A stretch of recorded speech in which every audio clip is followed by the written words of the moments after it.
বিধানসভায় নজর রয়েছে আমাদের সরাসরি। বিধানসভার ছবি দেখতে গিয়ে দেখা যাচ্ছে কোথাও যেন তৃণমূল ছন্ন ছাড়া।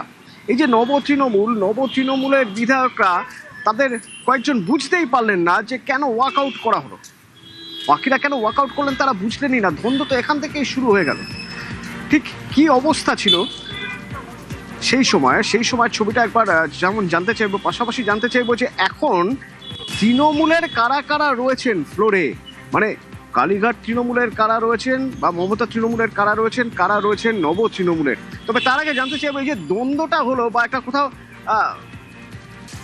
মানে সামঞ্জস্যের অভাব, কোথাও একটা বোঝাপড়ার অভাব দেখা গেল, এটা কেন হলো আবি?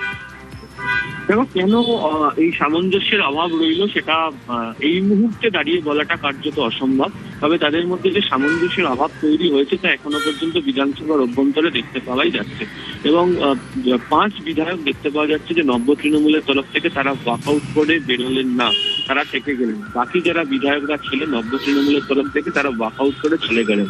এদের মধ্যে থেকে আবার কাজল শেখ, তৌসিফ, মোশাররফ হোসেনের মতো যারা বিধায়করা রয়েছেন তারা আবার সরাসরি চলে গেলেন মুখ্যমন্ত্রীর সঙ্গে কথা বলার জন্য। তারা মুখ্যমন্ত্রীর সঙ্গে সেখানে তারা কথা বলে নিলেন। বিধানসভাকে ভোটাভুটি কিছুক্ষণের মধ্যে শুরু হবে এমপি সংরক্ষণ বিলের তরফ থেকে। এবং কালীঘাট তৃণমূলের তরফ থেকে বিলের ক্ষেত্রে যে ডিভিশন মহসাবও তিনি চেয়েছিলেন তার পরিপ্রেক্ষিতে ডিভিশন চাওয়া হয়। না হলেও তো যে ধরনের বিল নিয়ে আলোচনা হয়েছিল এবং সংখ্যাতত্ত্বের দিক থেকে এটা পরিষ্কার যে শাসক দল বিজেপি এখান থেকে বিল সংক্রান্ত বিষয় জিতে যাবে। এবং বিরোধী দলের তরফ থেকে যে সমস্ত বিধায়করা আজকে হাজির হয়েছেন এমনটাও না। কিন্তু তৃণমূলের যে 2 ভাগ, কালীঘাট তৃণমূল এবং নব্য তৃণমূল, সেই নব্য তৃণমূলের তরফ থেকে ওয়াকআউট করে বেরিয়ে যাবে এবং কালীঘাট তৃণমূলের এখানে বসে থাকাটা যথেষ্ট আলোচনার তৈরি করেছে এখানের মধ্যে। এবং এর আগে তুমি জানো যে কালীঘাট তৃণমূলের তরফ থেকে বারবার ধরে বলাও হয়েছিল যে তারা গঠনমূলক বিরোধিতা করবে, তারা কথায় কথায় ওয়াকআউট করবে না, এবং বিভিন্ন সময় তারা উদাহরণও গত কয়েক বছরে তারা তুলে ধরেছিল।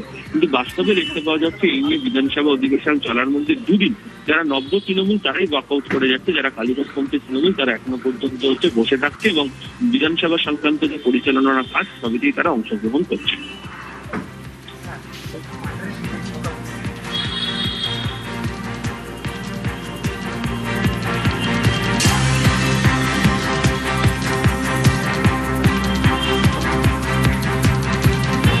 বিধানসভার পক্ষ থেকে মুখ্যমন্ত্রীর কাছে চলে গিয়েছিলেন কাজল শেখ, মোশাররফ হোসেন, তৌসিফ রহমানও। এরা 3 জনেই নব তৃণমূলের বিধায়ক। আবার এদিকে দেখা যাচ্ছে বায়রন বিশ্বাসও মুখ্যমন্ত্রী শুভেন্দু অধিকারীর কাছে চলে যায়। কোথাও একটা সামঞ্জস্যের অভাব তো বটেই। তা না হলে যখন দেখা যাচ্ছে যে নব তৃণমূল বিধায়করা তারা ওয়াকআউট করছেন, তখন দেখা যাচ্ছে যে তাদের একাংশ তারা বুঝতেই পারছেন না কেন ওয়াকআউট করছেন। তাদের মধ্যে কয়েকজন বিধায়ক আবার থেকেও গেলেন ফ্লোরে।